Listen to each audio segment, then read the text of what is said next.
সদ্য নিয়োগ দেয়া নতুন নারী ওয়েটারের হাত থেকে কাচের গ্লাসটি পড়ে ঝনঝন শব্দ তোলে। রেস্টুরেন্টের মালিক তখন বের হয়ে যাচ্ছিল, তাই সেও গ্লাস গুঁড়ো হয়ে যাওয়ার শব্দ শুনল, কিন্তু ব্যস্ততার জন্য আপাতত কাউকে কিছুই বলল না। তার পরের দিন সকালে সে রেস্টুরেন্টে এসে তার চেয়ারে গিয়ে বসল। ম্যানেজারকে ডেকে আনল। মৃদু দুলতে দুলতে গম্ভীর গলায় জিজ্ঞেস করল, কি ব্যাপার আনোয়ার সাহেব, আজকাল রেস্টুরেন্টে ভাঙচুর হচ্ছে মনে হয়। এভাবে হলে তো লসের পাল্লা ভারী হতে থাকবে। এত দামি দামি গ্লাস কার হাত থেকে পড়ে, কিভাবে বা পড়ে? ম্যানেজার কণ্ঠকে নিচু করে বলল, স্যার, একজন নতুন ওয়েটার নিয়োগ দিয়েছি। নারী সে। আমাদের বিজ্ঞাপন দেখে অ্যাপ্লাই করেছিল। ইন্টারভিউটি পাশ করেছে। তবু আমরা নিতে চাইনি, কারণ তার এডুকেশন কোয়ালিফিকেশন অনেক হাই। সে ডিজার্ভ করে আরও মর্যাদার উচ্চ পদ। আমাদের লাগবে কেবল ওয়েটার পদের জন্য। কিন্তু তার নাকি খুব বিপদ পরিবার নিয়ে। দারুণ অর্থ কষ্ট যাচ্ছে, তাই তার রিকোয়েস্ট ফেলতে পারিনি। আপনি হলেও পারতেন না স্যার? তার হাত থেকেই হঠাৎ হঠাৎ গ্লাস প্লেট পড়ে ভেঙে যায়। জিজ্ঞেস করিনি কিছু, যদি সংকোচ বোধ করে তাই। তবে মনে হয় খুব বিষণ্ণতায় ভোগে কোনো কিছু নিয়ে, তাই অন্যমনস্ক হয়ে কিছু কল্পনা করার মুহূর্তে হাতে থাকা জিনিসপত্র পড়ে যায়। ব্যালেন্স রাখতে পারে না। বিদায় করাও যাচ্ছে না। মায়া লাগে মেয়েটার ভেজা চোখ দেখলে। নাম কি তার? জয়া। তাকে পাঠাও আমার কাছে, শাসিয়ে দেই, তাহলে কেয়ারফুলি কাজ করবে। আচ্ছা স্যার, এক্ষুনি পাঠাচ্ছি।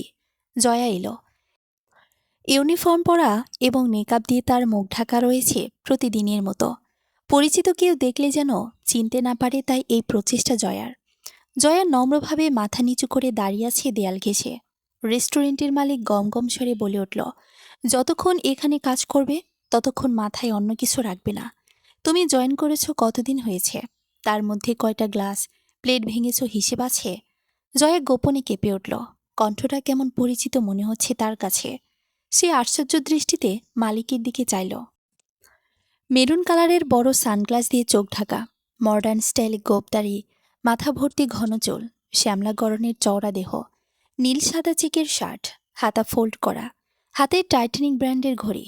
সুদর্শন পুরুষটার শরীরের দামি পারফিউমের সুবাস ছড়িয়ে রয়েছে গোটা রুম জুড়ে। জয়া চিনতে চেষ্টা করেও ঠিকঠাক চিনতে পারছে না। কি ব্যাপার, কথা বলো, আমার কথা কি মাথায় ঢুকেছে? জয়া মুখ দিয়ে কোনো শব্দ করল না। ওপর নিচ মাথা ঝাঁকিয়ে চলে গেল জড়ানো পায়ে। জয়া তৎক্ষণাৎ পুরনো এক ওয়েটারকে জিজ্ঞেস করল, আচ্ছা মিজান ভাই, এটার মালিকের নাম কি?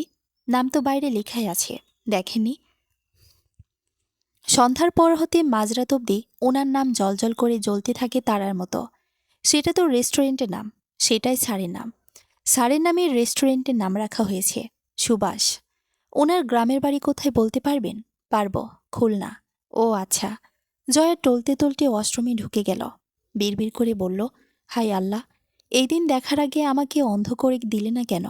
এই চাকরি আমি কন্টিনিউ করতে পারবো না। কিন্তু ছেড়ে দিলে কি খাবো, বাঁচব কিভাবে আমার ছোট্ট মেয়েটাকে নিয়ে? তারপরই দিন জয়া এসে জানালো চাকরি ছেড়ে দেবে। ম্যানেজার চড়াসড়ে বলল, নিজের সুবিধা মতো এসেছেন, আবার সুবিধা মতো ছেড়ে দেবেন? মামুর বাড়ির আবদার নাকি এটা? বলে আপনার কাজগুলো কে করবে? হ্যাঁ, 1 মাস করে ছেড়ে দেবেন, তার আগে নয়। আপনার জন্য আমি স্যারের ঝাড়ি খেতে পারবো না। মিনমিনে গলায় জয়া ঠিক আছে বলে কাজে মনোযোগ দিল। 1 সপ্তাহ পরে সুভাষ জয়াকে ডাকল। বলল, ম্যানেজারের কাছে শুনলাম তুমি জব ছেড়ে দেবে, এটা সত্যি? জয়া মাথা দুলিয়ে সম্মতি জানাল। কিন্তু তোমার পরিবারে নাকি মানি ক্রাইসিস চলছে ব্যাপক। জয়া আবারও মাথা নাড়িয়ে হ্যাঁ সূচক উত্তর দিল। সুভাষ রেগে গেল। কটাক্ষ করে শক্ত চলে বলল, এই মেয়ে, তুমি বোবা নাকি? মুখে আনসার দিতে প্রবলেম কোথায় তোমার? তামাশা করছো? এটা তামাশা করার স্থান নাকি পর্দা মেনটেন করছো এমন কিছু? জয়া ঠায় দাঁড়িয়ে আছে দাঁড় কাকে নেয়। সুভাষ বলল, তোমার নেকাব সরাও এবং কথা বলো। তুমি আমার কোনো শত্রুর বন্ধু কি না, এটা এখন ডাউট হচ্ছে আমার। জয়া পা বাড়িয়ে চলে যাওয়ার জন্য উদ্যত হল। নিমিষে জয়ের হাত আটকে গেল কোনো বলিষ্ঠ হাতে মুঠোবন্দি হয়ে। সুভাষ জয়ের মুখে নিকাব হ্যাচকা টানে সরিয়ে ফেলল। জয়া মুখ লুকানোর ব্যর্থ চেষ্টা করল। জয় তুমি? বিস্ফোরিত চাহনি ফেলে বলে উঠল সুভাষ। হ্যাঁ সুভাষ ভাই, আমি জয়ী, ক্লান্ত স্বরে বলল জয়া। সুভাষ নির্বাক চোখে চেয়ে রইল জয়ারূপী জুঁইয়ের মুখের দিকে। দু চোখ দিয়ে যেন আগ্নেয়গিরির অগ্নুৎপাত হচ্ছে তার। বহুদিনের পুরনো ক্রোধকে কিঞ্চিৎ সংবরণ করল। অধর জুড়ে ক্রূর হাসি ছড়িয়ে পড়ল। তা ধনির দুলালি, ধনির বউ জয়ফুলের এতটা অর্ধপতন কি করে হলো? কেন এত বেহাল দশা? কেন ছদ্মনাম ইউজ করা? জুই লজ্জায় চিনি ঝুঁকির মতো কুকড়ে যাচ্ছে। থরথর করে কাঁপছে কেবল। দাঁড়িয়ে থাকতে পারছে না আর। আর বুঝতে পেরেই সুভাষ চোখের ইশারায় চেয়ার দেখিয়ে বসতে বলল তাকে। জুই বসল না। ক্ষীণ কণ্ঠে বলল, সুভাষ ভাই, ক্ষমা করবেন। আমি যদি জানতাম এই সুভাষ রেস্টুরেন্টের মালিক আপনি সুভাষ, তাহলে মরে গেলেও পা রাখতাম না। সুভাষ হো হো হো হো করে বিদ্রুপের হাসি হাসল। তির্যক স্বরে জানতে চাইল, কেন মিস জুই? কেন আসতে না? অনুশোচনায়? না সেই 10 বছর আগের মতো আমাকে তুচ্ছতায়, উপেক্ষায়, অনাদারে, অপমানে? নির্যাতনের কথা নাইবা বললাম। অনুশোচনায় সুভাষ ভাই। মানুষ বেঁচে থাকলে বদলায়, শিখে। অতীত দিয়ে কারো বর্তমান বিচার করা ঠিক নয়। সুভাষ নিজের হাত মুষ্টিবদ্ধ করে ধরল উত্তেজিত হয়ে। তার ইচ্ছে করছে সব ভেঙে চুরমার করে দিতে, কিন্তু পরিবেশ সেটা কিছুতেই সাপোর্ট করছে না। দাঁত কিরমিরিয়ে জুয়ের চোখে নিজের দৃষ্টি নিক্ষেপ করল। বলল, বাহ, চমৎকার বললে। তবে সত্যিটা কি জানো? তোমার মতো মেয়েরা বদলাতে বদলাতে, শিখতে শিখতে আমার মতো সুভাষদের জীবনটা নরকে পরিণত হয়ে যায়। আর অতীত যদি তাই হয়, তাহলে তোমার বাবা কেন আমি মাঝির নাতি বলে, 2 পয়সার কেরানির ছেলে বলে উপহাস করত সব সময়? এভাবে বলবেন না সুভাষ ভাই। আমি আমার পরিবারের পক্ষ থেকে ক্ষমা চাচ্ছি, প্লিজ। বলে জয় 2 হাত জোর করে ধরল। ক্ষমা? না। আজ উঁচু থেকে নিচুতে পড়ে গিয়েছ বলেই ক্ষমা চাচ্ছ। নমনীয়ভাবে আচরণ করছ। যদি আগের অবস্থায় থাকতে, তাহলে আগের মতোই নিষ্ঠুর আচরণ করতে আমার সঙ্গে। এটাই চরম সত্যি। তোমরা মানুষ নামের পশু, তাই পশুর মতো আচরণ করেছ পুরো পরিবার। আমারও আমার পরিবারের সঙ্গে। আমি জানি আপনি আমাকে এখন আর রাখবেন না। অপমানে জর্জরিত করে তাড়িয়ে দেবেন। অবশ্য এটাই আমার প্রাপ্য আপনার থেকে। তাই আমি নিজে থেকেই চলে যাচ্ছি। ও শিওর, আসতে পারো তুমি। তবে তোমার করুণ ইতিহাসটা শুনতে ইচ্ছে করছে। জয়ী ছলছল করা চোখের কোণ মুছতে মুছতে সুভাষের সামনে থেকে প্রস্থান নিল। সুভাষ উদ্ভ্রান্তে নেই বসে রইল থম মেরে। সুভাষ ও জয়ী একই গ্রামের ছেলে মেয়ে। সুভাষ যখন কলেজে পড়ে, তখন জয়ী ক্লাস 9-এ পড়ে। জয়ী গ্রামের অর্থশালী, সম্ভ্রান্ত পরিবারের মেয়ে, সব দিক দিয়ে স্বয়ংসম্পূর্ণ। অপরদিকে সুভাষ দরিদ্র পরিবারের ছেলে। 3 বেলা ঠিকমতো খেতে পায় না, কিন্তু বেয়ারা মনকে তো বোঝানো দায়। তরুণ সুভাষের ভালো লেগে যায় 2 কৃষ্ণবেণী নাচিয়ে রঙিন প্রজাপতির ন্যায় উড়ে উড়ে পথ চলা কিশোরী জয়ীকে। সুভাষ অপেক্ষা করে। জয় কলেজে ভর্তি হলে এক পড়ন্ত বিকেলে তাকে সুভাষ প্রপোজ করে একটি রক্তিম গোলাপ দিয়ে। ততদিনে সুভাষের অনার্স শেষের দিকে। তরুণ বয়স পেরিয়ে টকবগে উচ্ছল যুবক। ধনির একমাত্র আদরে মেয়ে জয়ী। তাই জুয়ের অন্তর ছিল বর্ষার ভরা বিলের মতো অহংকারে টৈটম্বর। সুভাষের দেওয়া গোলাপটা স্যান্ডেলের নিচে ফেলে দিল জয়ী। কোমল টকটকে গোলাপটাকে মারিয়ে দিতে দিতে সে নাক ছিটকে বলল, সুভাষ ভাই, আপনার থেকে এই অসভ্যতা আমি আশা করিনি। নিজের চেহারা ভালো করে আয়নায় দেখেছেন? আমার সঙ্গে আপনার এসব যায়? এক হিসেবে আপনারা আমাদের গোলাম। জীবনের প্রথম অনুভূতির এমন অবমূল্যায়ন সুভাষকে মর্মাহত করেছে, পীড়া দিয়েছে হায়েনার মতো। অপমানে সারা মুখ থমথমে হয়ে গিয়েছে। নিজের অসহায়ত্বের কথা স্মরণ করে চলে এলো বাড়িতে। ঢুলির বেড়ার পেরেকে আটকে থাকা 10 ইঞ্চির আয়নাটা হাতে নিল সে। খুঁটিয়ে খুঁটিয়ে দেখল, সত্যি তো, সে দেখতে অতটা সুন্দর নয়। দুঃখ ভারাক্রান্ত মন নিয়ে ঘুমিয়ে পড়ল সুভাষ। প্রথম ভালো লাগা, প্রথম অনুভূতি ভোলা যায় না। সুভাষ থেমে যায়নি। বহুভাবে, বহুদিন জুয়ের সান্নিধ্য লাভ করতে চেয়েছে, পারিনি। বেয়ারা কুকুরের মতো বারবার জুয়ের পিছু নিয়েছে। জুয়ের সামনে হাত কেটে রক্ত ঝরিয়েছে ভালোবাসার প্রমাণ দিতে গিয়ে। জয় ভুল বুঝেছে। অপবাদ দিয়েছে তাদের সম্পত্তির উপর লোভ করেছে বলে সুভাষ। পরিবারের বড় ছেলে সুভাষ। 2 চোখ ভরা স্বপ্ন তার। একদিন পরিবারের সচ্ছলতা ফিরিয়ে আনবেই। একদিকে টানাপোড়ন সংসারের ঘানি মাথার ওপরে, ঘরে বিবাহযোগ্য বোন, স্কুলপড়া ছোট ভাইয়ের খরচ, কেরানির চাকরি করে তার বাবা হিমশিম খেয়ে যাচ্ছে সংসার চালাতে। ঘুষ ও দুর্নীতির রোষানলের চাপে পড়ে সুভাষ কোনো ভালো চাকরি পাচ্ছে না। সামান্য টিউশনির আয়ে নিজেকে চালানো যায় মাত্র। জয়ের একটু ভালো কথা, একটু মিষ্টি হাসির জন্য সুভাষ মুখে থাকত তৃষ্ণার্ত চাতক পাখি নাই। বুকের ভেতর জ্বলে তার ১০০ দশকের আগুন। একপাক্ষিক ভালোবাসায় যে এত অবর্ণনীয় যন্ত্রণা, এটা সুবাসের জানা ছিল না। বেকারত্ব, দারিদ্রতা, ভালোবেসে ভালোবাসা না পাওয়া, সব মিলিয়ে অসীম যাতনার সুবাস ক্রমশ ক্ষয়ে আসা চাঁদের মতো হয়ে যাচ্ছিল। তার মা বাবা শুনে অনেক বোঝালো সুবাসকে, কিন্তু সুবাসের মন কিছুই বুঝতে চায় না। মনস্থির করলো সাহস করে সরাসরি জুঁইয়ের বাবার কাছে প্রস্তাব দেবে বিয়ের। করলো তাই। সেদিন জুঁইদের বিশাল উঠান জুড়ে রোদ্দুরের প্রখর তেজ ছিল। ঘরের কোণে ডালিম গাছের ডালে ডালে বসে থাকা চড়ুইগুলোর কলরবে মুখর ছিল। বাগানে গন্ধ বিলানো ফুলগুলো দুলছিল। সুবাস নিরাশার মাঝে বুক ভরা আশা নিয়ে সেই রোদ্দুরের কড়া ঝাঁঝকে গায়ে মেখে তাদের পাকা ঘরের সামনের সিঁড়িতে গিয়ে দাঁড়ালো। জুঁইয়ের পিতা এসে দাঁড়াতেই সুবাস সালাম দিল বিনম্র গলায়। আসসালামু আলাইকুম। সুবাস, এবার আর কোনো সাহায্য লাগবে তোমাদের? কাকা, মাফ করবেন, অপরাধ। কিছু বলতে এসেছি আমি আপনার কাছে। কি সুবাস? আমি জুঁইকে ভালোবাসি, ওকে বিয়ে করতে চাই। জুঁইয়ের পিতা মুহূর্তে লাথি মেরে বসল সুবাসের পিঠের মাঝ বরাবর। সাথে বোনাস হিসেবে উপহার দিল বাংলা ভাষার কিছু নিকৃষ্ট মানের শব্দগুলো। ছোট লোক, নিমক হারামি, ইতর, জানোয়ার এবং রক্তচক্ষু নিয়ে বলল, ওই জানোয়ারের বাচ্চা, জানোয়ার, তোর এত বড় স্পর্ধা কি করে হলো আমার মেয়ের দিকে নজর দেওয়ার? কি করে? সুবাস পেট চেপে ধরে কোকানো কণ্ঠে বলল, কাকা, জয়ও আমাকে ভালোবাসে। সুবাসের বিশ্বাস ছিল জয় হয়তো বলবে সেও পছন্দ করে সুবাসকে। কি বললি? বলে সে হেরে গলায় জয়কে ডাক দিল এবং সুবাসের সামনেই জিজ্ঞেস করল সুবাসের বলা সত্যি কিনা। কিন্তু জয় ঘৃণা মিশ্রিত কণ্ঠে বলল, না বাবা, মিথ্যা কথা। আমি কেন ওনার মতো ফকিরকে পছন্দ করব? এটা হয়? এ বলে সুবাসের দিকে চেয়ে বলল, আপনাকে আমি যেন আর কখনো দুই চোখে না দেখি। সাহায্যের জন্য আর আমাদের দুয়ারে আসবেন না। জুই দাঁড়িয়ে থাকে। তার সামনেই সুবাসকে ঘাট ধাক্কা দিয়ে তাদের বাড়ি থেকে তাড়িয়ে দেয় তার বাবা এবং আদেশ দিয়ে বলে, তুই গ্রাম থেকে চলে যাবি, সময় 7 দিন। জুয়ের বিয়ের হওয়ার পূর্ব মুহূর্ত পর্যন্ত যদি তোর এই পা গ্রামে পড়ে, তাহলে তোর গোটা পরিবারকে আমি নিশ্চিহ্ন করে দেব। সবগুলো নলি কেটে দেব, যেন ভিক্ষা করতেও না পারিস তোরা। দূর হ বলছি আমার চোখের সামনে থেকে। সুবাস আটকে ওঠে। বাড়ি গিয়ে সব তার মাকে জানায়।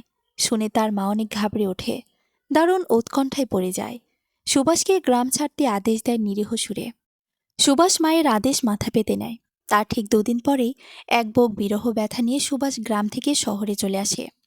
এক ক্রুশ অন্ধকার দেখে দু চোখে অনিশ্চিত ভবিষ্যৎকে নিশ্চিত করতে সুবাস মরিয়া হয়ে ওঠে। কাজের সন্ধানে স্বল্প পরিচিত মানুষের কাছেও ধর্ণা দিয়েছে বারবার। কাজ নেই বলে সবাই বিমুখ করেছে সুবাসকে। পরে তাদের গ্রামের পরিচিত একজন তার ফ্যাক্টরিতে সুবাসকে চাকরি দেয়। সুবাস খুশি মনে লুফে নেয়। উঁচু নিচু পদ ভাবার সময় নেই তার। ছোট হোক বড় হোক, সব কাজই সম্মানের। নিজের সঙ্গে নিজের প্রতিজ্ঞাবদ্ধ হয়, যে অর্থবিত্তের জন্য জীবনে জুঁইয়ের মন পেল না, তাদের বাবা মেয়ে তাকে উপেক্ষায় তুচ্ছতায় নিঃশেষ করে দিয়েছে। সেই জুঁইকে সেও আর পেতে চায় না। তবে ধনী হয়ে দেখিয়ে দেবে তাদের, মানুষে মানুষকে ছোট করে দেখতে নেই। সুবাস বিদ্রোহী হয়ে ওঠে মনে মনে। সে দিনরাত পরিশ্রম করে, ওভারটাইমও করে ফ্যাক্টরিতে। কোনোরকম নিজে খেয়ে পড়ে বাড়িতেও পাঠাতো অল্প স্বল্প। তারপর আরও কয়েক স্থানে সুবাস চাকরি করে নিচু পদের।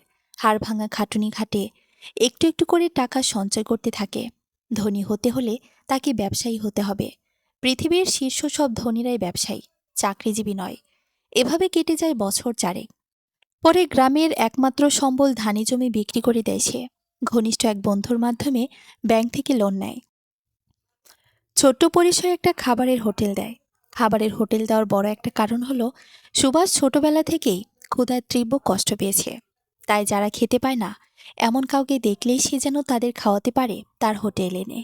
সুভাষের নম্র আচরণ, সততা, নৈতিকতা, ধৈর্যশীলতা, অল্পমূল্যে অধিক খাবার পরিবেশন করা, সব মিলিয়ে একটু একটু করে হোটেলের লাভবানের দিকে এগিয়ে যাচ্ছে। এই ভিতরে বোনের বিয়ে দিল অবস্থা সম্পন্ন ঘরে। ছোট ভাইয়েরও অনার্স কমপ্লিট হয়ে গেল। সে সুভাষের হোটেলেই যোগ দিল সুভাষের নির্দেশে। খবর পেল জুয়েরও বিয়ে হয়ে গেল ধনী ব্যক্তির সঙ্গে। সুভাষ ঢাকায় একটি ফ্ল্যাট বাসা ভাড়া নিল। গ্রাম থেকে মা বাবাকে নিয়ে এলো। পরে সেই হোটেল ছেড়ে দিয়ে বড় পরিসরে রেস্টুরেন্ট দেয় সুভাষ। তার রেস্টুরেন্টের কল্যাণে কর্মসংস্থানের সুযোগ হয় বেশ কিছু মধ্যবিত্ত শিক্ষিত বেকার ছেলেমেয়ের, বদলে ফেলে বাসাও। অভিজাত বাসায় উঠে মা বাবাকে নিয়ে উন্নতকর রুচিশীল পরিবর্তন এসেছে সুভাষের চালচলন, পোশাক ও ভাবভঙ্গিতেও। সুভাষ হয়ে উঠেছে ভীষণ ব্যক্তিত্বশালী, হ্যান্ডসাম ও সুন্দর। সুভাষেরা গ্রামে খুব একটা আসে না, তাই জুই বা তার পরিবার সম্পর্কে তারা কিছুই জানে না। এবং একই গ্রাম হলেও তাদের দুই বাড়ির বিস্তর ফারাক রয়েছে। সুভাষ সেদিনই বাসায় গিয়ে জুইয়ের বিষয়ে নিচকে দেখা সব বলল। শুনে নির্বাক হয়ে গেল তার মা। তিনি বিস্মিত হয়ে বললেন, বাবা, কি বললি শোন, তুই মেয়েটার এই চাকরিটা করতে বল, আর তাদের কি হয়েছে সব খবর নে। একদিন আমাদের বাসায় নিয়ে আয়। একই গ্রামের প্রতিবেশী তারা আমাদের। তার এই 2 দিনে তুইও যদি তাদের মতো কঠিন আচরণ করস, তাহলে তুই আর হ্যাগর মাঝে তফাৎ কি রইল? সুভাষের মায়ের কথায় শুনে অট্র হাসিতে ভেঙে পড়ল। বলল, আম্মা, তুমি কি অতীত ভুলে গেলে? কিছুই ভুলি নাই। আমরা যে ভালো মানুষ, আমরা যে তাদের মতো নই, সেটাই বোঝাতে চাই আমাদের মনুষ্যত্ব দ্বারা। বুঝলি? কালি তার খবর নিস বাবা, যা কইলাম মাথায় নিস। সুভাষের বাবারও আদেশ দিয়ে বলল, আমরা গরিব ছিলাম, কিন্তু মানুষ ছিলাম। তোরে সেই শিক্ষা দীক্ষা দিয়ে বড় করেছি আমরা। তুই মেয়েটার সঙ্গে দেখা করে আগে ঘটনা বিস্তারিত জান। তার হাজবেন্ডের কি হলো জেনে নে। দ্বিতীয় বিয়ে করলো নাকি? ঠিক বলেছেন। বড়লোকের ব্যাপার সেপার তো এমনই হয়। ভাবুকের মতো করে বললেন সুভাষের মা। তার পরের দিন সুভাষ রেস্টুরেন্টে গিয়ে খোঁজ নিল, জুই আসেনি। ম্যানেজারের থেকে জুইয়ের সেল নাম্বার নিল। বাসায় গিয়ে তার মাকে নাম্বার দিল। তার মা জুইকে ফোন দিয়ে তাদের বাসায় আসতে বলল, ঠিকানাও জানিয়ে দিল। জুই সুভাষের মায়ের কথা ফেলতে পারেনি। তার ছোট্ট মেয়েকে নিয়ে তাদের বাসায় যায় তার পরের দিন বিকেলে। সুভাষ এলো বাসায়। জুই আড়ষ্ট হয়ে যাচ্ছে সুভাষকে দেখে। অনুশোচনায়, অনুতাপে পুড়ে পুড়ে নিঃশেষ হয়ে যাচ্ছে। সুভাষ রাগী চোখে জুইয়ের দিকে যায়, কিন্তু কোনো কথাই তার সঙ্গে বলেনি। মনে মনে ফিসলে হেসে বলে, কোথায় গেল তোমার রূপের জেল্লা? কোথায় তোমার দম্ভ? কই হারালো আমার জন্য তোমার অবজ্ঞা অনাদর? কই এখন আমাকে দেখলেই তোমার নাক ছিটকানো আর রুক্ষ কণ্ঠস্বর? সবাই বসে আছে ড্রয়িং রুমে। সুভাষও পায়ের উপর পা তুলে বসল, দৃষ্টি অন্যদিকে হলেও তীক্ষ্ণ শ্রবণেন্দ্রিয় জুইয়ের দিকে। গাম্ভীর্যপূর্ণ ভাব তার সারা অবয়ব জুড়ে। জুই দুঃখ ভারাক্রান্ত হৃদয়ে বলতে লাগল তার জীবনে ঘটে যাওয়া অপ্রত্যাশিত নির্মম ঘটনাগুলো। মোমোরাবু আকস্মিক ব্রেন স্ট্রোক করে মারা গেল গত বছর। তার পূর্ব পর্যন্ত জীবনের সবকিছু মোটামুটি ঠিক ছিল। আমার আব্বা 3 বছর ধরে প্রায় ঘরবন্দি। বেশি দূর হাঁটাচলা করতে পারে না, কারণ দীর্ঘদিন উচ্চ রক্তচাপের দরুন হার্ট ফেইলিওর হয়েছে ওনার। এই সুযোগ লুফে নিল আমার 2 বড় ভাই। আমাদের বাড়ি, জমি, সম্পত্তি সবকিছু তাদের 2 ভাইয়ের দখলে নেতৃত্বে চলে। আম্মা নিজেই বড় অসহায় বোধ করছে বর্তমানে। সুতরাং সেখানে গিয়ে থাকা আমার পক্ষে সম্ভব হচ্ছে না। ভাইয়ারা বড় কোনো সাপোর্ট আমাকে করবে না। এর অবশ্য একটা কারণও আছে। মোমোরাবু বিজনেস বাড়ানোর কথা বলে 10 লক্ষ টাকা নিয়েছে আমার বিয়ের পরপরই। আব্বা মুখের ওপর মানা করতে পারেনি।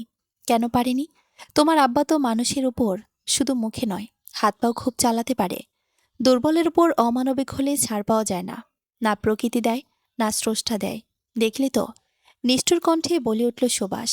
জুই লবণ ছিটে খাওয়া চিনিজুকের মতোই চুপসে গেল। অবনত করে রাখা মস্তিষ্ক তার হিট হয়ে গেল। ফর্সা নাকের ডগা লাল হয়ে উঠল। সুভাষের বাবা ছেলেকে হালকা ধমকে থামিয়ে দিল। তারপর কি হইল কও? বলল সুভাষের মা। জুই ম্লান মুখে বলতে লাগলো ফের, আমাকে মোমোর আব্বু বিয়ের পরে ঢাকা নিয়ে আসলো। গ্রামে তাদের বাড়িতে মাত্র 3-4 বার যাওয়া হয়েছে। তাছাড়া ওদের পরিবারের সবাই ঢাকায় বাস করে। তারা নিজ নিজ সংসার নিয়ে ব্যস্ত। আর ওর ব্যবসা তার ভাইয়েরা বুঝে নিয়েছে। আমাকে প্রতি মাসে যা দেয় তাতে কোনো মতেই চলছে না। ঝামেলা মনে করে তারা তাদের সঙ্গেও আমাদের মা মিমিকে রাখবে না। আমি মেয়েকে নিয়ে একা তাদের বাড়ি গিয়ে নতুন পরিবেশে থাকতে পারবো না। চাকরি অনেক খুঁজেছি, সেভাবে জোৎসই চাকরি পাচ্ছি না। কেননা বাসায় ছোট মেয়েকে একা রেখে বাইরে বেশি থাকতেও পারবো না। বাসার অনেক ফার্নিচার বিক্রি করে দিয়ে ছোট 2 কামরার বাসা নিয়ে আছি এখন। অনলাইন পত্রিকায় সুভাষ ভাইয়ের রেস্টুরেন্টের বিজ্ঞাপন দেখে অ্যাপ্লাই করি। দেখলাম যে শিফটের চাকরি, সার্ভিস টাইম দিতে হবে মাত্র 7 ঘন্টা। কিন্তু সেটা সুভাষ ভাইয়ের জানলে ভুলেও অ্যাপ্লাই করতাম না আমটি। তাই জানার পর নিজে থেকে ছেড়ে দিয়েছি চাকরিটা। আপনি বলাতে এখন আপনাদের বাসায় আসলাম। কথাগুলো বলেই জয় গভীর শ্বাস ফেলে থামল। ছোট্ট মমতার বুকে লেপ্টে আছে পাখির ছানার মতো। সে ভীরু চোখে পিটপিট করে সবার দিকে যায়। সুভাষ জুঁয়ের দিকে অসহ্যকর দৃষ্টি নিক্ষেপ করল। ভারী ভারী পা ফেলে নিজের রুমে চলে গেল। সুভাষের বাবা জয়কে জিজ্ঞেস করল, তুমি এখন কিভাবে চলতে চাও? কোথাও এমন শিফটের চাকরির একটা ব্যবস্থা করব, পাশাপাশি টিউশনি করব। সামনের বছর মোমোকে স্কুলে দেব। ইচ্ছে ছিল ইংলিশ মিডিয়ামে পড়াবো মেয়েকে। এখন তো তার সম্ভব না আঙ্কেল, তাই বাংলা মিডিয়ামে ভর্তি করাবো। এই তো, এভাবে মা মেয়ের জীবন চলে যাবে ইনশাল্লাহ। সুভাষের বাবা কিয়ৎক্ষণ থম মেরে রইল। অতপর ভারী স্বরে বলল, বুঝলাম। তুমি কি কি রান্না পারো বলো তো একটু। কথাটা শুনে জয়ী খুশি হয়ে উঠল। বিনম্র গলায় বলল, আঙ্কেল, আমি রান্নার অনেক রেসিপি পারি। শখ করে অনলাইনে একটা কুকিং কোর্স করেছি মোমোর বাবা থাকতেই। জনপ্রিয় ইউটিউব চ্যানেলগুলো থেকেও অনেক রেসিপি শিখেছি। কি কি আইটেম নাম বলো? জি আঙ্কেল, আমি লাঞ্চ মেনুর মধ্যে সাদা pulao, beef biryani, tehari, kacchi biryani, fried rice, khichdi, সব রকমের kofta, kebab, rezala, roast, curry এগুলো তৈরি করতে পারি। ডেজার্টের মধ্যে ফিরনি, ফালুদা, জর্দা, পুডিং, দই, মিষ্টি, ছানা সন্দেশ, রসমালাই বানাতে পারি। স্ন্যাক্স আইটেমের মধ্যে French fry, roll, chicken steak, shashlik, chicken ball, cutlet, beef chaap, যে কোনো রকমের চপ, টিকিয়া, লুচি, মোগলাই, পরোটা, পুরি সব পারি। সুভাষের মা গোল গোল চোখে বলে উঠল, মাশাল্লাহ, আলহামদুলিল্লাহ। সুভাষের বাবা বলল, কাচ্চি তো সাধারণত অনেকেই পারে না, তোমার হাতের কাছে একদিন খেতে হবে। জি আঙ্কেল, অবশ্যই খাবেন। আচ্ছা শোনো, কি বলি আমি, তোমার কোথাও চাকরি খুঁজতে হবে না। তুমি আমাদের রেস্টুরেন্টে যেভাবে চাকরি করতে সেভাবেই করবে। আমি সুভাষকে বলে দেব তুমি ওয়েটার পদে নাও, তোমাকে যেন ক্যাশ ম্যানেজার বা সিনিয়র সেফ পদে নিয়োগ দেয়। এতে বেতনও বেশি পাবে তুমি। এই বলে তিনি এশার নামাজ আদায় করতে বেরিয়ে গেলেন। ডোরবেল বেজে উঠল। সুভাষদের হেল্পিং হ্যান্ড আফিয়া গিয়ে দরজা খুলে দিল। সুভাষের ছোট ভাই শোভন বাসায় ঢুকল। মাথার চুলগুলো এক হাত দিয়ে পেছনের দিকে উল্টে দিল সে। শার্টের বোতাম খুলতে খুলতে ভেতরে আসলো। ড্রয়িং রুমে দেখতে পেল তার মা ও জুইকে। তার মায়ের কোলে জুইয়ের মেয়ে বসে আছে। হকচকিত চোখে সে তাদের উপর নজর বুলিয়ে নিল। দাঁড়িয়ে থেকে জুইয়ের দিকে স্থির দৃষ্টি নিবদ্ধ করল। তার মা বলে উঠল, শোভন, চিনতে পারছোস? ও জুই, মিয়াবাড়ির মোখলেস সাহেবের মেয়ে। শোভন কণ্ঠে তিরস্কারের ঝাঁপি ঢেলে বলল, না, চিনতে পারার কোনো কারণ নেই আম্মা। এই জমিদারের পেয়ারের লাকড়ির আমাদের মতো ফকিরের দোয়ারে কি চাই? হুম, কেউ কে আসতে হুকুম দিয়েছি আম্মা? চুপ করবি শোভন। তারে আমি কইছি আইতে, শখে সে আসেনি। তার এখন দুঃখ সময়, ঘোর বিপদ। এমন সময় কারো অতীত চাই না তামাশা করতে নাই। তুই তো রুমে চইলা যা। ক্রোধে ফসে ওঠে শোভন। তার সমস্ত শিরা উপশিরা উত্তপ্ত হয়ে যাচ্ছে। সে জুইয়ের মুখোমুখি সোফায় বসল। ভিলেনের ন্যায় খেপানো স্বরে বলল, কি বিবি জুই, খুব ঠেকায় পড়ে গেছেন তাই না? আমার আম্মা বলল আপনার ঘোর বিপদ। আমার আম্মা যখন বলেছে তখন এটা আমি বিলিভ করেছি। কিন্তু কথা হলো, এমন কোন এক সময় মহাবিপদে আমার ভাইও পড়েছে। কুত্তার মতো তোর পিছু পিছু ঘুরেছে রে আমার ভাই। তখন আমার ভাইকে তো তুই উদ্ধার করিসনি তার বিপদ থেকে। প্রসারিত করিসনি তোর দুটি হাত। কি হতো একটু ভালোবাসা দিলে আমার ভাইকে? তোর চেয়ে আমার ভাই কম মেধাবী, কম যোগ্য? কেবল অর্থ ছিল না, আর তোরা সেই অর্থ দিয়ে লেভেল মাফিস, ক্লাস নির্ধারণ করিস। তোর চেয়েও সুন্দরী কোয়ালিফাইড মেয়েরা এখন সুভাষ ভাইয়াকে দেখে ক্রাশ খায়, বুঝলি? কিন্তু তুই পাত্তায় দেস নাই আমরা গরিব ছিলাম বলে। দুই ভাই এক চৌকিতে ঘুমাতাম। তাই আমার ভাইয়ের অজস্র নির্ঘুম রাতের প্রত্যক্ষ সাক্ষী আমি শোভন।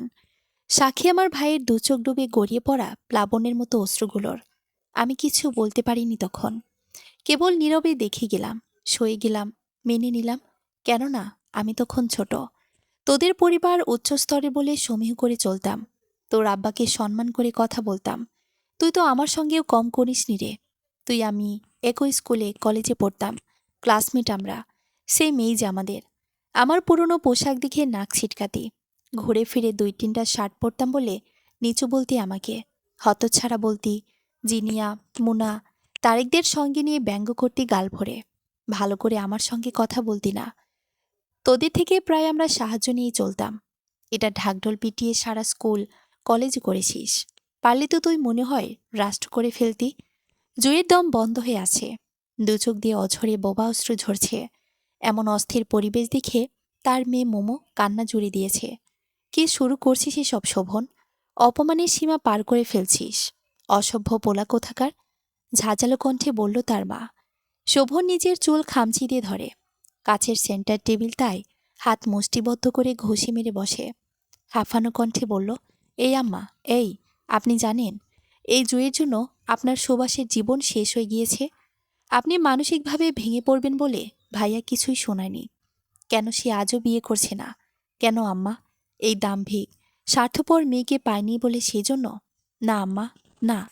সেদিন তার জানোয়ার বাবা ক্রোধান্বিত হয়ে আমার ভাইয়ের তলপেটে লাথি মেরেছে। আজরাইল তো মনে হয় জান কবজ করতে আসলে দয়া করে আসতে মারে, কিন্তু সে দয়া করে লাঠিটা দেয়নি সেদিন। সেই ব্যথায় ভাইয়া বহুদিন মেডিসিন খেতে হয়েছে এবং পরীক্ষা করে নিশ্চিত হলো ভাইয়ার ব্যক্তিগত একটা শারীরিক প্রবলেম হয়ে গিয়েছে। আমার বোন লুকিয়ে লুকিয়ে আজও কাঁদে ভাইয়ার ফেলে আসা সেসব বিষাদময় জীবনের কথা স্মরণ করে। হ্যাঁ, হয়তো দেশের বাইরে গিয়ে চিকিৎসা নিলে ঠিক হয়ে যেত, কিন্তু তখন ভাইয়ার টাকা ছিল না। আজ যখন টাকা হলো, ভাইয়ার বিয়ে করার ইচ্ছেটাই খতম হয়ে গিয়েছে। শুনে সুভাষের মা ধপ করে মেঝেতে বসে পড়ল। জুই অপরাধী মনে সব শুনে গেল। তার সমস্ত শরীর অসাড় হয়ে যাচ্ছে। শোভন বলল, আম্মা, তুমি এবারও বলবা আমরা তার পাশে দাঁড়াবো? সহমর্মিতা ও সহযোগিতার হাত বাড়াবো? হ, আমি এবারেও কমো। আমি একজন মা, একজন মেয়ে, একজন নারী, তাই তার অবস্থাটা হাড়ে হাড়ে টের পাচ্ছি। সুভাষ জয়ের দিকে চেয়ে বলল, তোকে আমি ঘৃণা করি। তুই একটা অমানবিক মেয়ে, জঘন্য। তোর জন্য এমন শাস্তি বরাদ্দ হওয়া উচিত। আল্লাহ ঠিকই করেছে। শোভন ফোঁস করতে করতে নিজের রুমে চলে গেল। তার পিছন দিয়ে জয়ী মেয়েকে নিয়ে উঠে দাঁড়ালো। বের হয়ে যাচ্ছে তাদের বাসা থেকে। তা দেখে সুভাষের রুমে গিয়ে তার মা দরদ মাখা সুরে বলল, শুনেছিস সব? মায়াটারে তোর ভাই ফরফর কইরা ছিঁড়া ফালাইছে শুকনো খোলের মতন। লগে বেইজ্জতি করল মন ভৈরা। ভোকা পেটে চইলা যাইতাছে তার মাসুম মায়াটারে নিয়া। আমি সব শুনেছি আম্মা। আমার ভাই অকাঠ্য বলেছে এসব তার প্রাপ্য ছিল। প্রকৃতি কাউকে তার পাওনা থেকে বঞ্চিত করে না। এটা সৃষ্টির একটা ভালো সিস্টেম আম্মা। ভালো? এটা কোনো কথা কইলি তুই? তার চাকরিটা ফিরাইয়া দে।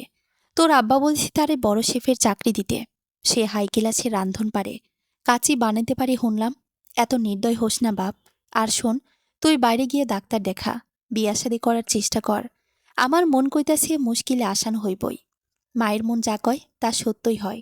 ওকে, আমার মায়ের আদেশ শিরোধার্য। তাকে ডাক দেন। আমার কিছু প্রশ্ন আছে তার প্রতি। সেগুলোর আনসারের উপর ডিপেন্ড করবে তার চাকরি ও পদোন্নতি। বলা যায় এটা তার চূড়ান্ত ইন্টারভিউ। ক্ষোভ ঝেড়ে চঞ্চল সুরে বলল সুভাষ, আবার কত কি ইচ্ছা তোর? আচ্ছা, তারে পাঠাইতাছি তোর রুমে। জুয়েল লিফটে উঠে যাচ্ছে। সুভাষের মা তাকে ডাক দিয়ে পট আটকাল। সুভাষের রুমে যেতে বলল। জুই নাছর বান্দা, কিছুতেই যাবে না। কান্নাকাটি করে নাক মুখ ফুলিয়ে কলাগাছ বানিয়ে ফেলেছে। সুভাষের মা তাকে জোর করে নির্দেশ দিল সুভাষের রুমে যাওয়ার জন্য, এবং তিনি মোমোকে খাওয়াতে নিয়ে গেলেন কোলে তুলে। ঘড়ির কাঁটায় তখন সময় রাত 10টা ছুঁই ছুঁই। কানে ভেসে আছে নাগরিক জীবনের ব্যস্ততম কোলাহল। জুই কুণ্ডলি পাকিয়ে সুভাষের রুমের এক কোণে মেঝেতে বসে আছে, পরনে মলিন পোশাক। সুভাষের দেখা 10 বছর পূর্বের জুই আর বর্তমানের জুইয়ের মধ্যে আসমান জমিনের পার্থক্য। রাজা ফকির হলে যেমন হয়, ঠিক তেমনই বেশভূষা জুইয়ের। তার অভিজাত চালবলন, রূপের জৌলুস, কথার ধমক নিখোঁজ হয়ে গেল মরুভূমিতে হারিয়ে যাওয়া দুরন্ত শিশুর ন্যায়। সুভাষের দুই ঠোঁটের ফাঁকে জ্বলন্ত সিগারেট। সে জলজল চোখ চেয়ে চেয়ে আছে জুইয়ের মুখ পানে। মুখ তুলে মুখ ভর্তি ধোয়া ছেড়ে দিল সিলিং ফ্যানের হাওয়ার মাঝে। তার দৃষ্টি গভীর, চাহনি শানিত। ঠোঁটের কোণে জমে আছে রাশি রাশি তেজ। চোখের শৌকতে বাসা বেঁধেছে পুরনো কষ্ট ও না পাওয়ার শূন্যতা। সুভাষ জুইয়ের চোখ বরাবর দৃষ্টি তাক করল। অসহিষ্ণু গলায় বলল, 100% ট্রুলি আনসার দিবে তুমি আমাকে? দিব। বলেন। ভেজা গলায় মিনমিনিয়ে বলল জুই, আমি যে তোমাকে উন্মাদের মতো চাইতাম এবং ভালোবাসতাম, তুমি কি তখন একটিবারের জন্য আমাকে নিয়ে ভেবেছ? চেষ্টা করেছ কখনো একটু ভালোবাসা যায় কিনা আমাকে? না সুভাষ ভাই, না আমি আপনাকে নিয়ে ভেবেছি, না ন্যূনতম চেষ্টা করেছি ভালোবাসার। থ্যাঙ্কস। তোমার জন্য আমার অনুভূতি, প্রেম, মায়া এসব যে নিখা ছিল তা বিশ্বাস করতে? না, বিশ্বাস হতো না। আমার তখন কেবলই মনে হতো আপনি আমাদের ধন সম্পদের লোভে পড়েছেন। আমি ছিলাম বাহন মাত্র, সিঁড়ির মতো। শুনে সুভাষের বিষিয়ে আসা ভাঙা হৃদয়টা তেতে উঠল, মোমের মতো ফেটে পড়ল নিমিষেই। দ্রুততার সঙ্গে আরেকটি সিগারেট জ্বালিয়ে নিল সে। শুকটান দিল পরপর দুবার। নিঃসঙ্গ, পোড়া মন নিয়ে বিষাদ মাখা কণ্ঠে বলল, যেদিন তোমার পিতা নিষ্ঠুরের মতো আমাকে লাথি মারল, ঘাড় ধাক্কা দিতে দিতে তোমাদের বাড়ি হতে তাড়িয়ে দিল, অপমানেও তুচ্ছ তাচ্ছিল্যতায় আমাকে যন্ত্রণার দাবানলে নিক্ষেপ করল, তখন কি আমার জন্য তোমার ভেতরে কোনো মানবিক বোধ জেগে ওঠেনি? এতটুকু খারাপ লাগা কাজ করেনি তোমার ওই পাষণ্ড অন্তরে? না সুভাষ ভাই, এমন কিছুই হয়নি আমার মনে আপনার জন্য। বরং ঠোঁট বাঁকিয়ে ভেঙচি কেটে মনে মনে বলেছি, বেশ হয়েছে। তুই মর সুভাষ, ছোট লোক, গরিব কোথাকার। বামন হয়ে চাঁদ ছুঁতে চাস, পতঙ্গ হয়ে ফুলের ঘ্রাণ নিতে চাস। হুঁ, অভিনন্দন জয়। আমার সব কোয়েশ্চেন্সের রাইট আনসার দিয়ে ইন্টারভিউতে উঠতে যাওয়ার জন্য চাইলে কাল থেকে তুমি সিনিয়র শেফ হিসেবে সুভাষ রেস্টুরেন্টে জয়েন করতে পারো। বাকিটা কাল বুঝে নেবে গিয়ে। কৃতজ্ঞতা সুভাষ ভাই। আমার কিছু কথা ছিল আপনার সঙ্গে, কমল স্বরে বলল জয়ী। কথাগুলো কি তোমার ব্যক্তিগত না সমষ্টিগত? ভরাট কণ্ঠে জানতে চাইল সুভাষ। জয়স্বরকে মোলায়েম করে অসহায় ভঙ্গিতে বলল, একান্তই ব্যক্তিগত কথা আমার সুভাষ ভাই। সুভাষ চেয়ার ছেড়ে উঠে দাঁড়াল। গনগনে চল্লি নেয় তার সারা মুখ উত্তপ্ত হয়ে গেল। দুই আঙ্গুলের ফাঁক হতে সিগারেটটাকে মুঠির ভেতরে নিয়ে কষলিয়ে নিল। জোর করে নিভিয়ে ফেলা সিগারেটটা স্ট্রেটে রেখে দিল। টিস্যু দিয়ে হাতের তালু ঢলে মুছে নিল। টেবিলের ওপর হতে কাঠের স্কেলটা হাতে নিল।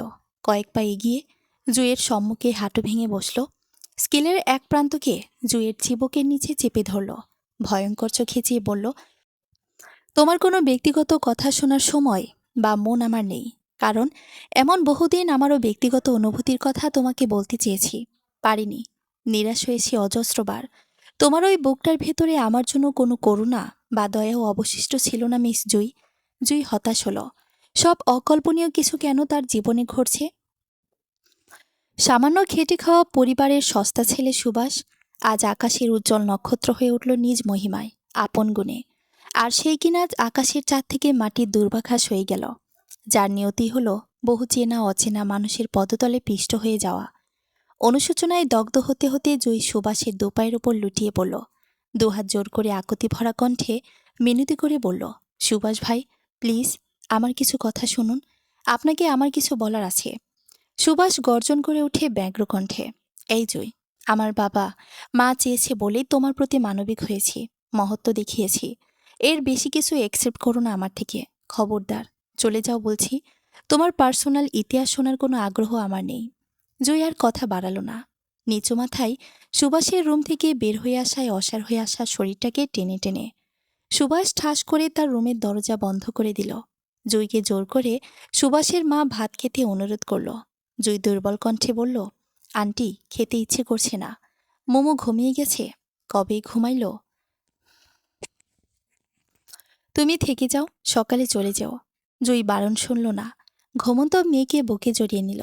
ক্ষুধার্ত পেটে বের হয়ে গেল সুভাষদের বাসা হতে। সেই রাতে নৈশভোজ সেরে সুভাষ, তার ছোট ভাই শোভন, তার মা বাবা, জয় তার পরিবার নিয়ে অনেক সমালোচনা করল প্রসঙ্গক্রমে। আলোচনায় স্থান পেল মানুষ হিসেবে জয়দের ভালো দিকগুলো।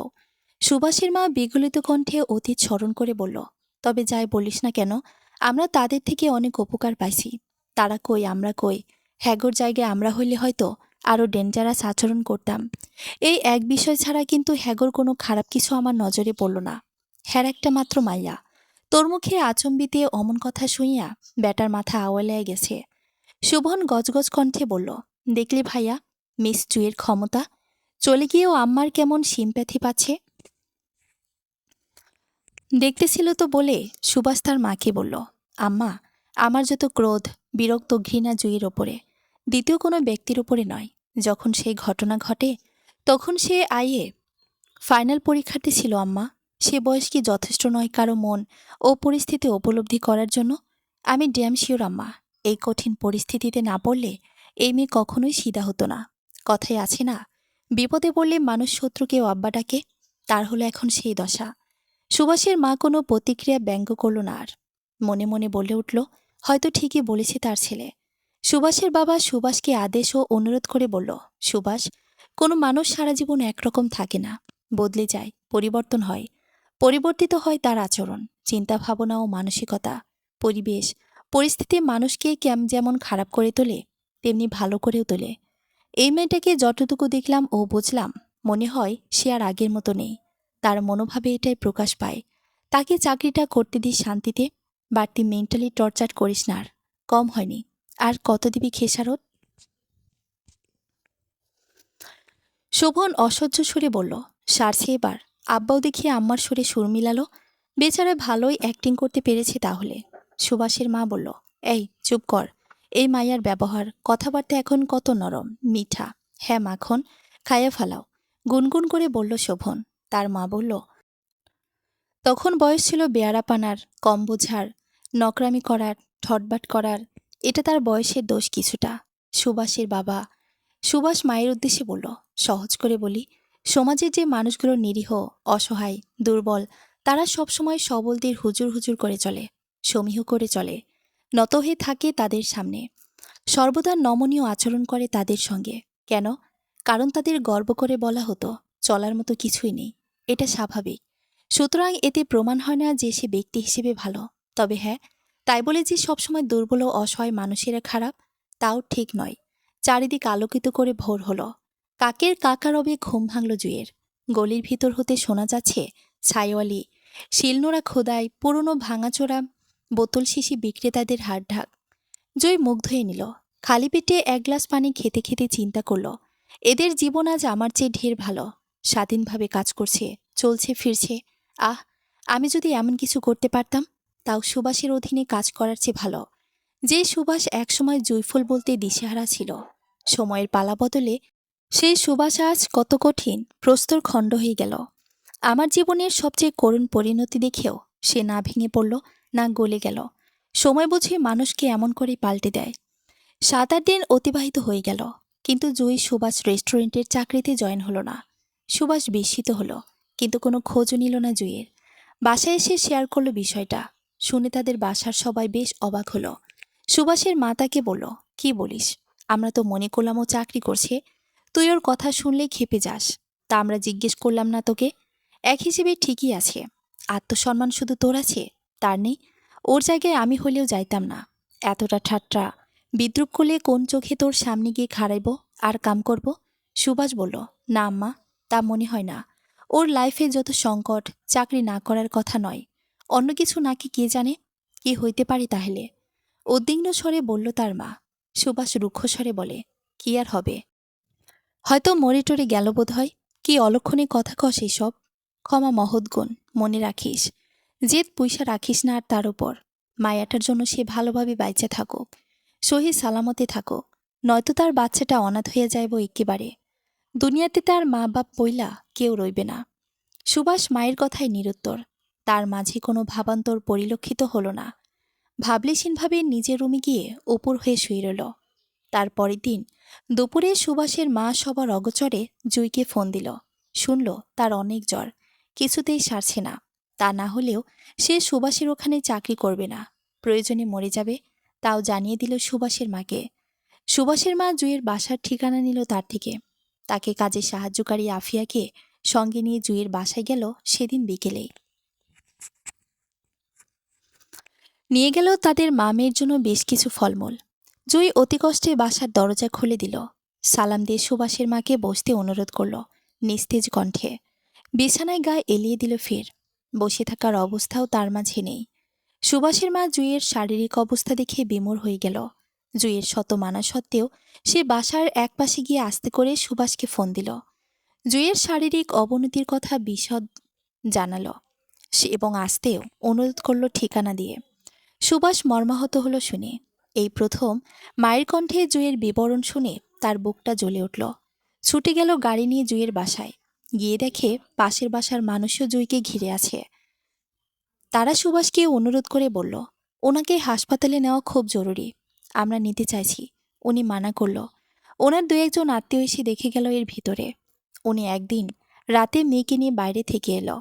তারপর হতেই বিছানাবন্দি হইয়াছে। অনেক জ্বর, কিছুতেই সারছে না কাল জ্বর। রান্না, খাওয়া, গোসল সব বন্ধ। আমরা খাবার দিই, তাও রয়ে যায়। তার মেয়েটাকে আমরা দেখাশোনা করছি। সুভাষ বুঝতে পারল তাদের বাসা থেকে আসা রাতের কথাই বলছি এরা। সে আর বিলম্ব করল না। তাদেরকে বলল জুইকে ধরে তার গাড়িতে তুলে দিতে। জুই যেতে চাইল না, তবুও তারা জোর করে তাকে সুভাষের গাড়িতে তুলে দিল। সুভাষ তৎক্ষণাৎ জুইকে হাসপাতালে নিয়ে গেল। সঙ্গে গেল তার মা, আফিয়া, জুইয়ের মেয়ে মোমো। পরীক্ষা নিরীক্ষা শেষে রাতের রিপোর্ট দেখে ডাক্তার জানালো এটা লাসা জ্বর। বিশেষ করে খোলা খাবার খেলে এই জ্বর হয় ভাইরাসের মাধ্যমে। কারণ তাতে মুখ দেয় ইঁদুর, মশা, মাছি, পোকামাকড়। চিকিৎসাহীন ছিল পেশেন্ট। তাই শরীরের বিভিন্ন স্থানে রক্তক্ষরণ হয়ে অবস্থা সংকটাপন্ন। শুনে সুভাষ নির্বাক, স্তম্ভিত। তার মা মোবাইলের মাধ্যমে তার বাবা ও ভাইকে জানালো। তারা ব্যথিত হলো খুব, ছুটে এলো হাসপাতালে। দীর্ঘ সময় থেকে বাসায় চলে গেল। শোভন ও ভাইয়ের নির্দেশে জুইয়ের জন্য হাসপাতালে দৌড়ঝাঁপ করল। পরে জুইয়ের এক ভাবিও এলো। সে রাতে থাকবে জুইয়ের কাছে। জুইয়ের হাতে স্যালাইন গাঁথা, অর্ধমৃত হয়ে পড়ে আছে বেডে। সুভাষ পাথর চোখে জুইয়ের মুখ পানে চেয়ে আছে। জুই কাতর স্বরে বলল, সুভাষ ভাই, আমার কিছু বলার ছিল আপনাকে। মৃত্যু পথযাত্রীর রুহু কি বলে শুনবেন না? ছোট বাচ্চার মতো করে বলা জুইয়ের আদরে কণ্ঠকে সুভাষ উপেক্ষা করতে পারল না। সারল্য মাখা কণ্ঠে বলল, বলো জুই, কি বলতে চাও? আজ শুনব, এখন শুনব, সব শুনব। জুই মৃদু হাসল। দম ছেড়ে ছেড়ে ধীরে ধীরে বলতে লাগলো নিস্তেজ হয়ে আসা কণ্ঠে, অনার্স শেষ করার পর আব্বা আমাকে বিয়ে দিয়ে দেয়। আর পড়া হয়নি, উনি পড়ায়নি। আমি দাম্পত্য জীবনে ভালো ছিলাম না সুভাষ ভাই। মোমোর বাবা নেশা করত, আমাকেও বাধ্য করত গিলতে। অবাধ্য হয়ে মাতাল অবস্থায় আমার গায়ে হাত তুলত। তখন দিনরাত আপনার কথা খালি মনে পড়ত। আপনার আকুতি, অনুনয়, নিবেদন, কেয়ারিং, মায়াভরা চাহনি, জৈবলে পেছন হতে ডাক দেওয়া, সব মনের আরশিতে ভেসে উঠত বিরামহীনভাবে। ভেবে দেখলাম আমি আপনার কাছেই ভালো থাকতাম বেশি। আসলে জীবনে ভালো থাকার জন্য অর্থবিত্ত নয়, ভালো রাখার, যত্নে রাখার একজন নিজের মানুষ বড় বেশি প্রয়োজন। ধীরে ধীরে আমার ভিতরে আপনার জন্য একটা জায়গা তৈরি হয়, যে জায়গা স্বামী হয়েও মোমোর বাবা দখল করতে পারেনি। আপনার জন্য যে কে টান কাজ করত তা অবর্বনীয়। সেই ভালো লাগা প্রগাঢ় হতে হতে ভালোবাসায় রূপ নেয়। খুব ইচ্ছে করত তখন চিৎকার করে বলি, সুভাষ ভাই, আমাকে আপনার কাছে নিয়ে যান। আপনার বুকের রোমে আমাকে আগলে রাখুন জনমভর। আমি কেবল আপনার জয়ী ফুল, আপনি কেবল আমার সুবাস। কিন্তু ভাবনা আমার কল্পনা পর্যন্ত সীমিত ছিল। আমার জন্য তা বাস্তবে রূপ দেওয়া ছিল দুঃস্বপ্ন। একই শহরে দুজন বাস করতাম, কিন্তু কেউ কারো দেখা পেতাম না। এই আক্ষেপ আমাকে ছিঁড়ে পুড়ে ফেলত অহর্নিশ। তারপরের ঘটনা আপনার জানা। আপনি আমাকে ক্ষমা করে দিবেন সুভাষ ভাই। আপনার যত বড় ক্ষতি আমার জন্য হয়ে গেল, তা হয়তো আমার জীবনের বিনিময়ে পূরণ করা সম্ভব নয়। তবে জেনে রাখুন, এই মুহূর্তেও আমি আপনাকে ভালোবাসি, এক পৃথিবীর সমান ভালোবাসি। যদি সুযোগ পেতাম, আমার সর্বস্ব উজাড় করে দিয়ে হলেও আপনার হৃদয়টা ভরিয়ে দিতাম, সুখী করতাম আপনাকে। বলা শেষে জুই প্রলম্বিত শ্বাস ফেল। সুভাষ স্তব্ধ হয়ে আছে জুইয়ের কথাগুলো শুনে। এক আশ্চর্য অনুভূতি শিহরণ দিয়ে গেল জুই তাকে ভালোবাসি শুনে। জুই আধ ভাঙা স্বরে আবারও বলল, সুভাষ ভাই, আমি মরে গেলে মোমো যেখানেই থাকুক, পারলে ওর খবর নিন। আর আপনি আমার হাতটা একটু ধরবেন, দিবেন একটু ভালোবাসার পরশ। আমি জানি দিবেন না, আগে আপনি আমাকে চেয়েছেন, আর এখন আমি আপনাকে চাই, তবে একান্তে, নিভৃতে, যতনে, গোপনে, দূর হতে। তাই তো সেদিন বললাম, জানলে আপনার ওইখানে অ্যাপ্লাই করতাম না। সুভাষ কিছু বলতে গিয়েও পারছি না, তার গলা ধরে আছে, চোখের কোণ ভিজে উঠছে। বোবা চোখে চেয়ে রইল জুইয়ের দিকে। দেখল জুইয়ের দু চোখ অশ্রুতে টলমল করছে। সুভাষ জুইয়ের হাতের পিঠে তার হাত বুলিয়ে নিল আলতো করে। জুইয়ের দুই নয়ন মৃদে এলো আবেশে, অনাবিল সুখে। সুভাষ তার মাথায় হাত বুলিয়ে দিল। পরক্ষণেই উদ্ভ্রান্তের মতো হাসপাতাল থেকে বের হয়ে গেল। বাসায় গিয়ে মা বাবা ভাইকে ডাকল। আতলুর স্বরে জানালো, জুই আমাকে তার বিয়ের পর থেকে অনেক ভালোবাসি আম্মা। বারবার ক্ষমা চেয়েছে আমার কাছে। নিজের অহমিকার জন্য অনুতাপে পড়ে যাচ্ছে। হাসপাতালের শয্যায় থেকে কেউ মিথ্যে বলে না আম্মা। আমি বিশ্বাস করেছি জুইয়ের আজকের কথাগুলো। আমি জুইকে বাঁচাবো, আমার শেষ রক্তবিন্দু দিয়ে হলেও। ওকে বাইরে নিয়ে যাব। উন্নত চিকিৎসা করাবো। সুভাষের কথা শুনে তার মা মমির মতো গলে গেল। ছেলের পিঠে মমতার হাত রেখে বলল, বাবা, তুই জয়কে বিয়া কইরা ফেলা। তাদের মামাইয়ারে একটা নিশ্চিত জীবন উপহার দে। দেখবি তুই শান্তিতে রইবি। হ্যাঁ আম্মা, তাই হবে। তাই এই শোভন, তুই কি বলছিস ভাই? আব্বা কি বলেন? ভাইয়া, আমার কোনো আপত্তি নেই। লাইফ তোমার, ভালো মন্দ তোমার, সো ডিসিশনও তোমার। তার বাবা বলল, তোর মার শোভনের কথাই আমার কথা। সুভাষ সবাইকে জড়িয়ে ধরল বুকের মাঝে। মনে মনে ঠিক করল, যেহেতু বাইরে যাওয়া হচ্ছে, তাই নিজেও ডাক্তার দেখাবে সেই সমস্যার জন্য। আগে টাকার জন্য চিকিৎসা করাতে পারিনি, তারপর অবহেলা করেছে জীবনে বিয়ে করবে না এই ভেবে। কিন্তু এখন দৃশ্যপটে অবিশ্বাস্য রকমের বদল ঘটেছে। নিজেকে স্বাভাবিক করে তুলবে। যে জুয়ের একটু মধুর হাসি, একটু ভালো করে কথা বলার জন্য মুখিয়ে থাকত, সে ক্লান্ত পথিকের মতো যার একটু হাতের ছোঁয়ার জন্য ব্যাকুল হয়ে থাকত, পিপাসিত চাতকের ন্যায়, সেই জুই আজ তাকে ভালোবাসে, বড্ড বেশি ভালোবাসে। তার একপাক্ষিক প্রেমের জয় হয়েছে। এর চেয়ে আনন্দের বিষয় আর কিছুই হতে পারে না তার জন্য। তার 3 দিন পর সুভাষ জয়কে নিয়ে ভারতের চেন্নাইতে চলে গেল উন্নত চিকিৎসার জন্য। জয়ী তার স্বামীর সঙ্গে বাহিরে আগেও ঘুরতে গিয়েছে, তাই তার পাসপোর্ট রেডি ছিল। সুভাষের সঙ্গে গেল তার গোটা পরিবার মোমোসহ। সুচিকিৎসা, ওর সবার সেবা, শুদ্ধতায় জুঁইয়ের শারীরিক উন্নতি হতে লাগল। 1 সপ্তাহ বাদে জুঁই সুস্থতা বোধ করল।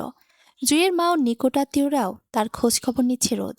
সুভাষ তার মাকে বলল, আম্মা, একদিন জুঁইয়ের চিকিৎসার জন্য আমি ডাক্তার দেখাতে পারিনি। আমি দেখাতে গেলেই কদিন সময় লেগে যাবে নানাবিধ পরীক্ষায়। আমাদের দেশে যেতে লেট হবে। তাই বলছি কি, এখানে তো আমরা বাসা নিয়েই আছি, আব্বা শোভনও উপস্থিত আছে। জুঁইকে এখানে আমাদের ঘরের বউ করে ফেলি। আলহামদুলিল্লাহ বাবা, বিয়ে যখন ওকেই করবি, তখন সমস্যা নাই তো। তুই সব আয়োজন কর। সাক্ষী, কাজী, হুজুর লাগবে। আম্মা, আমি সব ব্যবস্থা করে ফেলব। আচ্ছা, তাই কর। জয়কে জিজ্ঞেস করে তার সম্মতি নিয়ে নিল সুভাষ। ছোট ভাইকে সঙ্গে করে সেখানের বড় শপিং মলে চলে গেল। জরুরি সবকিছু জুইয়ের জন্য লাল বেনারসি কিনল। জুইয়ের মেয়ে মোমোসহ সবার জন্য কেনাকাটা করল। নিজের জন্য পাঞ্জাবি কিনে নিল। জুই নিজেই দুহাত ভরে মেহেদি দিল, মেয়েকেও দিয়ে দিল। তারা তাকে হলুদ দিল। এভাবে সমস্ত নিয়ম মেনে জুইকে সুভাষ বিয়ে করে ফেলল। মোমোকে কোলে নিয়ে অনেক আদর করল সুভাষ। ভিন দেশ, একা রুম, নতুন পরিবেশ। সুভাষ জয় মুখোমুখি দাঁড়িয়ে। জুয়ের হৃৎপিণ্ড কেঁপে কেঁপে উঠছে নবসুখের উল্লাসে। মাথায় ঘোমটা পরিহিত লাজরাঙা বধূ হয়ে মাথা ঝুঁকিয়ে আছে। সুভাষ কিছু না বলে জুইকে একটানে বুকে জড়িয়ে নিল শক্ত করে। তার ঠোঁটের উষ্ণতায় ভরিয়ে দিল জুইয়ের সারা মুখ। জয় লাজুকতার মতো সুভাষের বুকে নুয়ে থেকে বলল, বুঝলাম না, এত তাড়া করে এখানে বিয়ে করলেন কেন? সুভাষ হেসে বলল, মহৎ কাজে দেরি করলে লস। আমার সহ্য হচ্ছে না জয়ী। কি এক অপার্থিব সুখে হারিয়ে যাচ্ছি বলে বোঝাতে পারবো না তোমাকে। তোমার কেমন লাগছে জয়ী? দূর সুভাষ ভাই, কি যে বলেন না। সুভাষ ভাই আমি?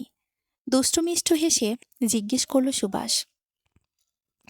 জানি না, কেমন কেমন লাগছে যেন। কেমন লাগছে ফুল? এতটা দিন সবকিছু বিভীষিকাময় লাগত, এখন গোটা পৃথিবীকে রঙিন লাগছে। আজ থেকে আমিও পৃথিবীর সুখী মানব। তুমি আমার হৃদয়ের মহারানী, সম্রাঞ্জি। আমি তোমার মনের রাজা। চাইলেই ভাসাতে পারো, ডুবাতে পারো। শোনো, আমি কালই ডাক্তার দেখাবো। দেশে গিয়ে আমাদের বাসর হবে ফুলে ফুলে সজ্জিত বিছানায়। তাই বলছি কি, এখানে তো 2 রুমের বাসা। তুমি আর আম্মা এক রুমে ঘুমাবে, আমরা বাবা ছেলে 3জন এক রুমে। আপত্তি আছে? একদম না সুভাষ ভাই। আবার চোখ বড় করে বলল সুভাষ। জয় ঋণঋণী হেসে ফেলল। অকৃত্রিম সুখের ফাল্গুন ধারায় ভেসে যাচ্ছে সুভাষের হৃদয় স্বপ্নবনে। সুস্থ হয়ে ফিরে যাবে দেশে। জুয়ের সঙ্গে মিলন হবে, স্বাদ মিটাবে ইচ্ছে মতো। যেদিকে দৃষ্টি যায় তার সবকিছু সুন্দর লাগে ফুলের মতো, সজীব লাগে ভোরের স্নিগ্ধ বাতাসের মতো, মিষ্টি লাগে কোকিলের কুহুরবের মতো। উফস, কবে যে পুরোপুরিভাবে পাবো জয়কে বুকের মাঝে। এভাবে প্রতিক্ষণে কল্পনায় হারায় সুভাষ নামের যুবকটি। তার পরের দিন অ্যাপয়েন্টমেন্ট নিয়ে সুভাষ ডাক্তার দেখালো। ডিটেলস বলল, কিছুদিন ধরে পেটের একপাশ ব্যথা করছে, তাও জানালো ডাক্তারকে। ডাক্তার কয়েকটা পরীক্ষা দিল তাকে। 2টো রিপোর্ট আসবে 3 দিন পরে। রিপোর্ট আনতে গেলে ডাক্তার সুভাষকে বলল, এখানে আপনার কে কে আছে? সুভাষ জানালো কে কে আছে। আপনার ছোট ভাইকে আসতে বলুন। না স্যার, প্লিজ আমাকে বলুন কি হয়েছে। আমি নিজেকে না যতটা ভালোবাসি তার চেয়ে আমার পরিবারের সবাই আমাকে বেশি ভালোবাসে। আহা, ঘাবড়ানোর কিছুই নেই।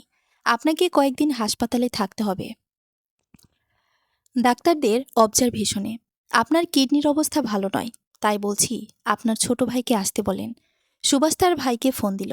শোভন দেরি না করে হাসপাতালে ডাক্তারের চেম্বারে চলে গেল। হতাশাজনিত কণ্ঠে চোখ বড় করে জানতে চাইল, ভাইয়ের কি হয়েছে স্যার? বলুন প্লিজ। শুনুন, কিডনি আমাদের শরীরে গুরুত্বপূর্ণ অঙ্গ। বিভিন্ন কারণে কিডনির সমস্যা হতেই পারে। তবে কিডনির সমস্যা হলে অনেকে বুঝতে পারেন না। তাই আপনার ভাইও বুঝতে পারেনি। পানি মনে হয় খুব অল্প পান করেন উনি। এটা ঠিক, আমি ছোটবেলা থেকেই পানি কম খাই। আফসোস করে বলল সুভাষ। এটা মারাত্মক ভুল। সবার পর্যাপ্ত পানি পান করা খুবই জরুরি। কিডনির সমস্যা যখন তীব্র আকার ধারণ করে তখন কিডনি প্রতিস্থাপনের প্রয়োজন হয়। আপনার ক্ষেত্রেও তাই ঘটেছে। আমাদের এখানে অনেক হাসপাতালে স্বল্প মূল্যে কিডনি প্রতিস্থাপন করা যাচ্ছে। তাছাড়া আপনার আপনজন কেউ থাকলেও দান করতেও পারে। যে কোনো একটা মানুষ একটা কিডনি নিয়েও সুস্থ জীবনযাপন করতে পারে অনায়াসে সবসময়। এতে উল্লেখযোগ্য কোনো সমস্যা হয় না তার। শোভন বরফখণ্ডের ন্যায় জমে গেল আকস্মিক তার ভাইয়ের এত বড় অসুখের কথা শুনে। শোভনের অনুরোধে সুভাষ সাথে সাথেই হাসপাতালে ভর্তি হল। ক্রমশ তার শারীরিক অবস্থার অবনতি হতে লাগল। তাকে কিডনি আইসিইউতে রাখা হলো। শোভন ও তার বাবা মিলে কিডনির জন্য ছোটাছুটি করছে। তাদের সুভাষ মানা করল যেন তার মা ও জয়কে না শোনানো হয়, কিন্তু শোভন বারণ শুনল না। বলে দিল তাদের। দুজনে তার মা ও জয় কান্নায় ভেঙে পড়ল। তাদের দুজনের আঁখি পড়ল ভিজে। চুপসে তাকে সারাক্ষণ। তারা হাসপাতালে ছুটে গেল পাগলের মতো। সুভাষ জুইয়ের হাত ধরে বলল, আমার প্রথম অনুভূতি তুমি ছিলে। সেই অনুভূতি কেড়ে নেওয়ার সাধ্য কোনো মেয়ের ছিল না। তাই তোমার জায়গা তোমাকে ফিরিয়ে দিলাম। এতটা ভালোবাসি যার বেশি ভালোবাসা যায় না। আমি থাকলেও তুমি আমার, না থাকলেও তুমি আমার। আমাকে ক্ষমা করে দিও জয়, তোমাকে অনেক কাঁদালাম বলে। জয়সুবাজের ঠোঁট চেপে ধরল নিজের হাত দিয়ে। কাদো কাদো গলায় বলল, অমন বলবেন না, দোহাই লাগে। আপনি সেরে উঠবেন। আমার ভালোবাসা পাওয়ার জন্য আপনাকে বাঁচতেই হবে। নয়তো এই ধরনের বুকে জুই নামক কারো অস্তিত্বই রবে না। নিজেকে বিলীন করে দেব আমি আপনাকে হারালে। তারপর সুভাষের কিডনি প্রতিস্থাপিত হলো। ধীরে ধীরে সুভাষ সুস্থ হয়ে ওঠে। তাকে রিলিজ করে বাসায় আনা হয়। সে পরিবারের সবার সামনে শোভনকে জিজ্ঞেস করল, কিডনি কিনতে কত লাগলো রে? কিভাবে ম্যানেজ হলো টাকা? দেশ থেকে আনা হলো নাকি? টাকা আনতে হয়নি ভাইয়া। তো কিভাবে? একজন একজন বিনা স্বার্থে, বিনা লাভে, বিনা টাকায় তোমাকে দান করলো ভালোবেসে। কি বলছিস? কে সেই মহান মানুষ শোভন? স্তম্ভিত স্বরে জানতে চাইল সুভাষ। জুই দিয়েছে বাবা। আমরা বহু মানা করেছি, সে শুনলই না। বলল তা মা। জুই, জুই তুমি? জুই মুচকি এসে যাচ্ছে একপাশে বসে থেকে। তাহলে মোমো তখন কার কাছে ছিল? জুই যেই কেবিনে ছিল সেইটা ডাবল বেডের ছিল। আর মোমো সোনা আমাদের কাছে ছিল, তাই না আপমনি? মোমো মাথা ঝুঁকিয়ে হ্যাঁ বলল। তার 1 সপ্তাহ পর তারা দেশে ফিরে আসলো সবাই। সুভাষের বোন শেলি গ্রাম থেকে ছুটে এলো ভাইকে দেখার জন্য। সে সহ সুভাষের রুমকে কাঁচা ফুল দিয়ে সাজানো হলো। সুভাষের আবদারে পুরো বিছানায় তার প্রিয় জুঁই ছড়িয়ে ছিটিয়ে দেওয়া হলো। জুঁইকে বিউটি পার্লার থেকে বধূবেশে অভিনবভাবে সাজানো হলো। গভীর রাত, সবুজ ডিম লাইটের আলোয় আবছা আলোয় পুরো রুম জুড়ে এক মাতাল করা সম্মোহনী পরিবেশ সৃষ্টি হলো। কম্পিউটারে চলছে মৃদুলয়ে বিখ্যাত সেই রবীন্দ্রসঙ্গীত, ভালোবেসে সুখে নিভৃতে যতনে আমার নামটি লিখে তোমার মনেরও মন্দিরে। এক বন্য সুখে সেই রজনী মাতাল হলো। উন্মাদন হলো সুভাষ ও জুঁই। ডুবে গেল সুখের অতলান্তে। ক্লান্ত হলো রাজসুখ উপভোগ করতে গিয়ে সিন্ধু সেচিয়ে মুক্তা করিয়ে আনা ডুবরে নেয়। দুজন দুজনের মাঝে লেপ্টে রইল আষ্টে পৃষ্ঠে। ভালোবাসার পবিত্র মুহূর্তে ক্ষণকাল বিলীন হলো অনন্তকালে। শরতের অবসন্ন বিকেল, শ্বেত শুভ্র আকাশ। জুঁই ও সুভাষ কফি হাতে দাঁড়িয়ে বারান্দায়। জুঁই বাইরে চেয়ে আনমনা হয়ে গেল। আকুল করা প্রাণে বলল, আমি আপনাকে ভালোবাসি সুভাষ। শেষ নিঃশ্বাস পর্যন্ত ভালোবেসে যাব।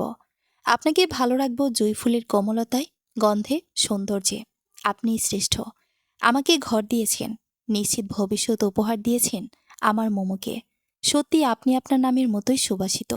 ঠিক বলেছ মহারানী, তাই তো আমি সুবাস। সুবাস শাড়ির ফাঁক দিয়ে জুঁয়ের উদাম কোমরে হাত গলিয়ে দিল, ভিড়িয়ে নিল নিজের দিকে। পুলকিত হেসে চপল স্বরে বলল, আর কিছু দেইনি তোমাকে? কি? সবকিছু খেতে নাক ছিটকাও কেন? খেয়ে বেসিন ভরিয়ে ফেলো কেন? জুঁই গোল গোল চোখে কটকট করে চাইল, বলল, আপনি একটা অসভ্য, সেই প্রাচীনকাল থেকে। ইয়েস বিবি, তোমার জন্য অসভ্য কেন, সব অপবাদ মাথায় নিতে রাজি আছি। পরক্ষণেই সুভাষ হাত উঁচিয়ে আকাশ দেখিয়ে বলল, ওই যে দেখো, দূর নীলিমায়, যেখানে পাখিরা নীড়ে ফিরে যায় একটুখানি সুখের আশায়। সমাপ্তি। প্লিজ শেয়ার দিয়ে মন্তব্য করে প্রেরণা দেবেন। ধন্যবাদ।